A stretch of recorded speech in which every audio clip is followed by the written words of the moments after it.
All right, guys, Daniel the Adjuster here, and we're doing an inspection on this house right here for hail damage. So let's take a look on the roof. We're going to be wearing a camera so we can see how to get on this roof without interruption. I always show myself when I get on the roof, so maybe we'll figure out how to climb up as we go. So, all right. So a lot of you guys have asked what I do as far as shoes and boots. So we use the Cougar Paws for boots. They are really amazing because they have foam on the bottom that help you to stick to the roof. There's a link in my description, so certainly grab a cop, get a pair of those so that you know how to stick to a roof. What I got tool belt wise is basically all my tools that I need for measuring the roof. Always wear gloves as protection because in case you fall, you want to be able to grab onto those shingles. Not that you're going to fall, but you don't want to tear up your hands if you happen to need to grasp something. So I use these little clips, hold the clipboard, grab the ladder, and we're going to need 2 ladders on this one because we have the double pull. So we'll set this one up first, climb up to that second level porch, and put up another ladder. We may not actually need the second ladder because we can, oh yeah, we can just climb up there. Looks like just a 1 ladder scenario.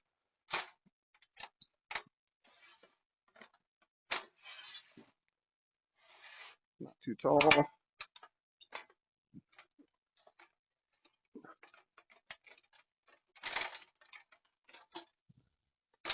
Make sure you set it up on a nice spot, ease onto the gutter. 3 points of contact at all times. Wow, we got some weird wear and tear on this roof. All right, so here's shingle gauge. I'm going to try and find out where or what thickness we are. Looks like a 30-year product. I'm going to pull up my phone, and I use this app called Pitch Factor. I think it's Pitch Finder or something like that. Pitch Factor. You just hold it on there and get your pitch. Take a picture of your shingle gauge, and then lift up your shingles. Looking for starter. This thing's all stuck together. Also drip edge. No drip edge. And then we're going to look for hail damage on these gutters. And the easiest way to do that is to drag your chalk along the top edge.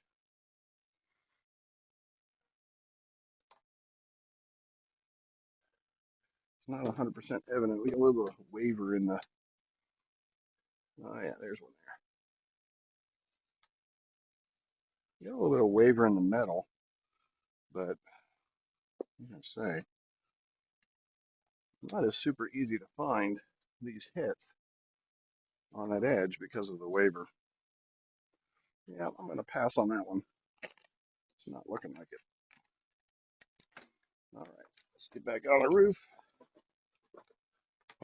Oh yeah, so we've got some flashing damage. Definitely going to take a picture of that. We got some hail hits. Looks like the roofer was up here before us making markings. So we're just going to take a picture of that with a tape measure next to it. And they're all over the place. We got some hits. Let's look at the gutters on this side.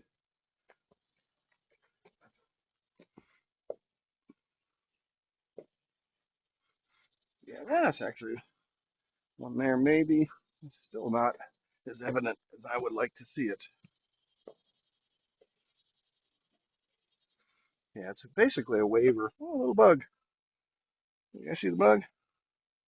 Like a stink bug or something. I'm just not seeing it on the gutters.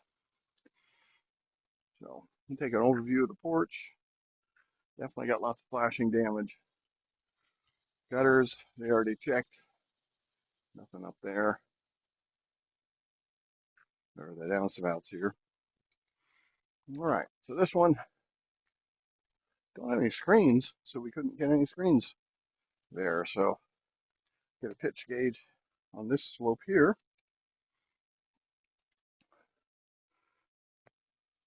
We're at 12 on that.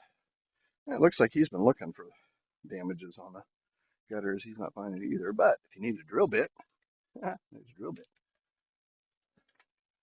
All right, he's looking up here. Yeah, we got a dent there, but not a hail hit. And no flashing damage there. All right, so let's climb on up. Use your gutters. They're strong. We'll get you up here. Okay, so he's got an arrow here on this one. So kind of looks like a dent to me, just because there's a crease in the middle of it. All right. Then do a pitch gauge on the front. We got a pretty worn out shingle. So we got a 10 on 9. Yeah, it looks like a 9. Front and a 12. The left and right. Lots of worn out areas. His test square is up here. Oh wow, somebody put a bracket up there. No, they left it. So let's take a look at grab our chalk. And he's got a test square.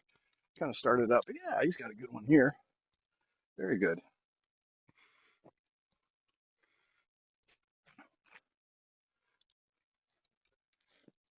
And it's a slippery one too. My boots are sliding on this stuff. So yeah, he's got some good markings. So we should be fine on his markings. Sometimes you want to be careful about the roofer making markings because they could be. Oh yeah, that's a good one there. So we just want to make sure that we're using proper determination of damage. We're not just assuming that every mark on the roof is a hail hit. So yeah, we got some good markings here.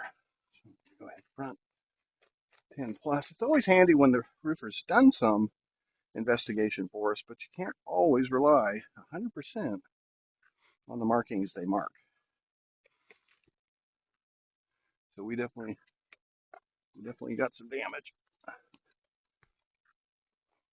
Some granule loss in the center of each of these hits. And this is a slippery roof, guys, because it's old. And so I'm going to have a little bit of a time standing on the roof. Okay. But with a lot of wear and tear. Some wearing down here. Oops. My camera's freaking out. Got multiple pictures set here. Sometimes my finger moves the setting here and moves it over to multiple shots. We don't want that. We don't want to be taking multiple shots of the same thing. All right, so we got some not hail, we have some solar panels on the right slopes. So we're going to do our test square over here. Look how crooked that install is. Absolutely horrible install for basically straightness. Let's come down here and we'll look at our right slope.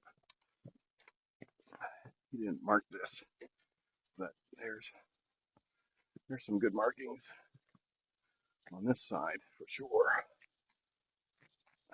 We got, how you know that is basically the markings are kind of scattered all over the roof line, not just in one area, like maybe where a bundle of shingles was sitting.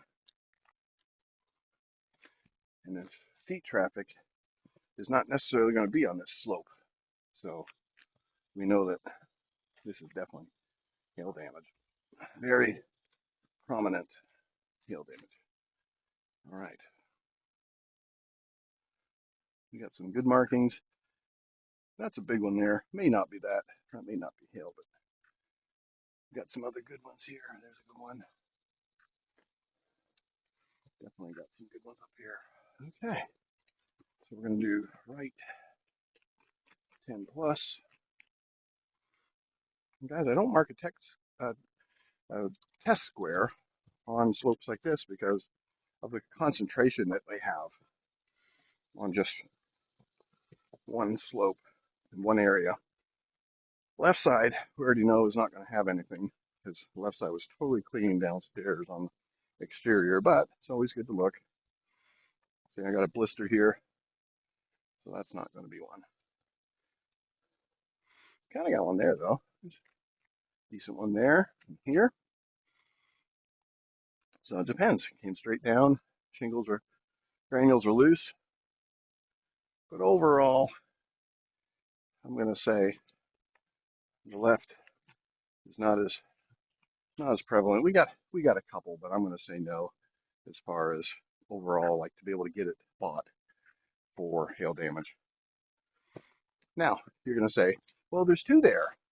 Yeah, there's two there, but our threshold is between 8 to 10. So if we don't have 8 to 10, then we're not buying that slope. But if the whole house is damaged as a whole, and we got 3 out of 4 slopes that are damaged, then we can buy that slope. We can buy the whole house, and that will encompass also that slope that doesn't have any damage. Now you're going to be looking for your solar panels, make sure they don't have any damage. Now he did his left over there. He said 10 over there. Maybe that was a better slope over there to do. Got a loose shingle up here. So just put a line through that. Oops, drop my chalk. Always carry a little extra. So he didn't do a back slope test. Let's take a look at the back. I'll come down here.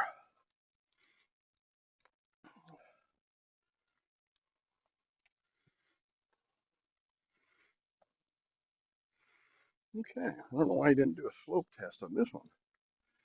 Because we've got some markings. That's a gouge there. So I can just put that as a gouge. Definitely got to hit there. Here.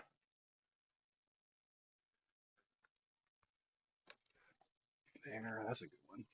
These are actually very good hits because they take the granules right out of this.